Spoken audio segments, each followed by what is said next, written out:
E aí, crianças, como é que vocês estão? Espero que esteja todo mundo bem, tá bom? E hoje, na nossa lição, vocês vão ouvir um pouquinho sobre José. É uma história que todo mundo já conhece, eu sei, muita calma, mas nós estamos falando um pouquinho sobre histórias de pessoas corajosas, pessoas obedientes, e José com certeza tinha que estar nessa lista, não é? Então vamos lá. Como você já sabe, entre os 12 filhos ali de Jacó, o que ele mais amava, que ficava bem assim na cara, era José. Ficava assim bem... Só faltava colocar na testa assim, que José era o filho preferido dele. Então, por conta disso, acabou gerando muitas coisas, muitos problemas naquela família, tá bom? Pega lá a Bíblia, abre em Gênesis, no capítulo 37, no versículo 4, ok? Pausa aí, vai lá pegar a Bíblia se você não pegou. Se você já está com a Bíblia na mão, abre aí no livro. Gênesis 37, versículo 4, que diz assim, ó, acompanha aí comigo. Quando seus irmãos viram que o pai gostava mais dele do que de qualquer outro filho, olha o que eu falei, odiaram-no e não conseguiam falar com ele amigavelmente. Tá vendo aí os problemas que eu falei? Por conta da forma como Jacó tratava José, que era muito diferente do tratamento que ele dava para os outros filhos, isso gerou muito ódio no coração deles. E ainda para completar, Jacó dá uma túnica toda linda, toda colorida para José, e os outros filhos ficam assim, não entendi. Sabe por quê? Porque esse presente para José, ele era tratado de forma muito especial, porque era filho da velhice de Jacó. A própria Bíblia fala isso, lá no capítulo 37 também. E por conta disso, depois de um tempo, quando José começa a ter alguns sonhos estes que foram assim. José também tinha sonhos especiais. Em meu sonho, estávamos amarrando os feixes de trigo. Ele contou. E seus feixes se curvaram diante do meu. Os irmãos de José o odiaram ainda mais. José teve outro sonho. O sol, a lua e 11 estrelas se curvaram diante de mim. Seu pai e seus irmãos resmungaram. Você está dizendo que vai governar sobre nós? Então você já deve ter imaginado que os irmãos não ficaram super contentes por José contando aquele sonho. Então assim, uhul, nossa, tô muito feliz por você, meu irmão. Não, eles não ficaram assim, eles ficaram com mais raiva ainda, pelo contrário, né? Ficaram com muito ódio no coração. Então a gente já entende que essa atitude de José de sair contando para todo mundo os sonhos que ele teve não foi uma atitude muito madura. Afinal, não é tudo que a gente deve sair contando para o mundo inteiro, não é? Ok.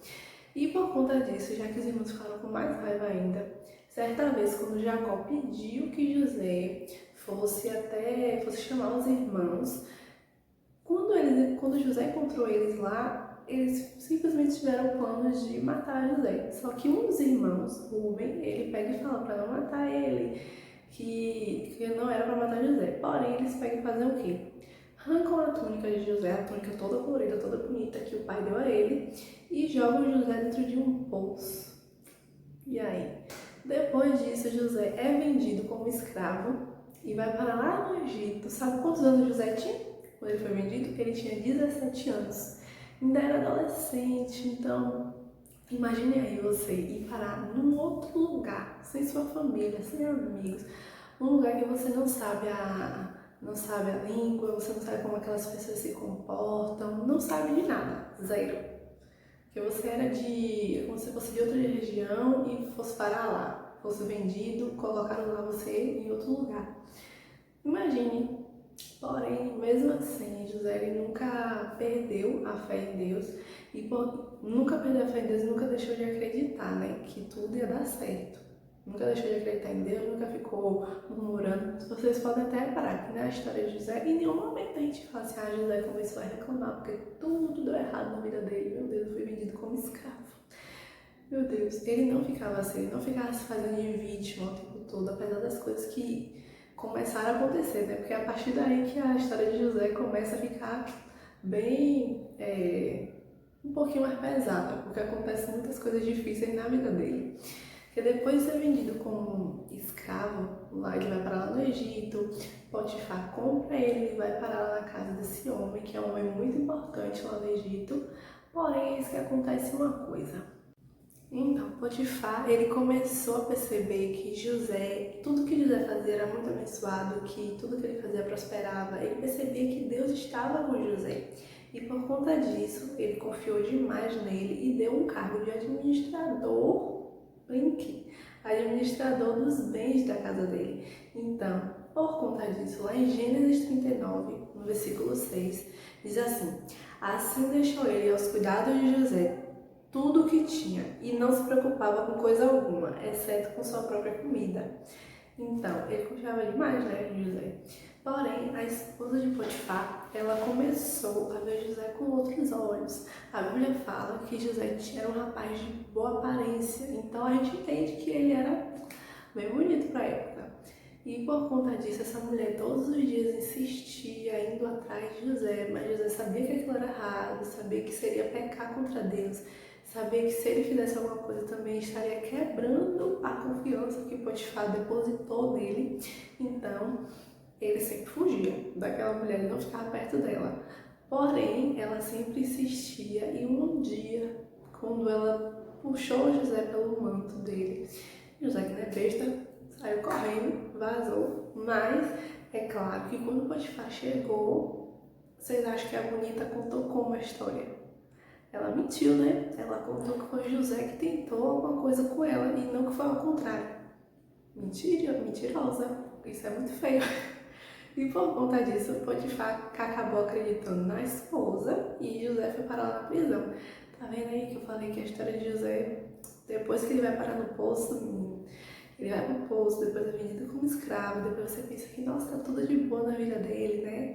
Tá trabalhando na casa de Potifar confia nele e tal, tem moral, só que aí ele acaba indo parar lá na prisão. Só que ninguém contava com a reviravolta que ia acontecer. José, ele conquistou a confiança do carcereiro da prisão e acabou se tornando supervisor da prisão, brinque. E ainda lá na cadeia, ele conheceu o padeiro e o mordomo do rei. Esses dois homens tiveram sonhos e José interpretou, e aconteceu do mesmo jeito que ele interpretou. O mordomo ele voltou ao palácio, já o padeiro ele acabou sendo executado. Porém, o mordomo ele não lembrou de José, mesmo depois de José ter interpretado o sonho dele e tal, ele não lembrou dele. E nisso se passaram 2 anos de José lá na prisão, o mordomo não lembrou dele, simplesmente voltou para o palácio, para a vida dele e esqueceu.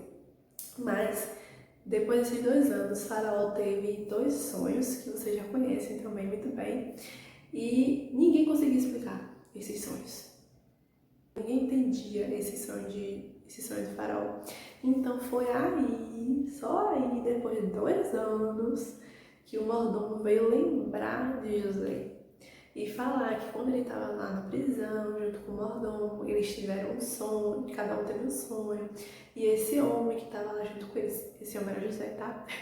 Conseguiu interpretar esses sonhos e tudo aconteceu da forma direitinho, do jeito que José falou. Então Potifar não, gente, o faraó falou que mandou chamar José. José saiu de lá da prisão, arrumou tudo direitinho, fez a barba, botou a roupinha apresentável para ir ver o faraó. E quando ele chegou lá, o faraó contou para ele o sonho, como foi que tudo tinha acontecido, e José interpretou, né? Falando que seria os anos de fartura e os anos de fome. Então, e junto com essa interpretação, José ainda deu um conselho de como eles poderiam lidar com aquilo. Então foi nesse momento que Faraó, ele deu essa chance a José, e José se tornou o quê? Governador do Egito. Então, acima dele só estava o Faraó. José, então, era a segunda pessoa mais importante ali do Egito. Já pensou aquele menino que com 17 anos foi jogado no poço pelos irmãos, depois foi vendido como escravo, depois foi parar lá na casa de Potifar, da casa de Potifar ele foi para prisão e agora ele virou governador. Viu aí? Então, essa foi a nossa aula de hoje. Eu espero que vocês tenham gostado e eu espero que vocês tenham aprendido também com a história de José, que vocês tenham colocado na cabecinha de vocês que é importante ser obediente a Deus, entendeu? E que Deus sempre, sempre, sempre vai ter o melhor pra gente. Nunca duvidem disso, nunca esqueçam disso, certo? E até a nossa próxima aula e tchau, tchau, fiquem bem.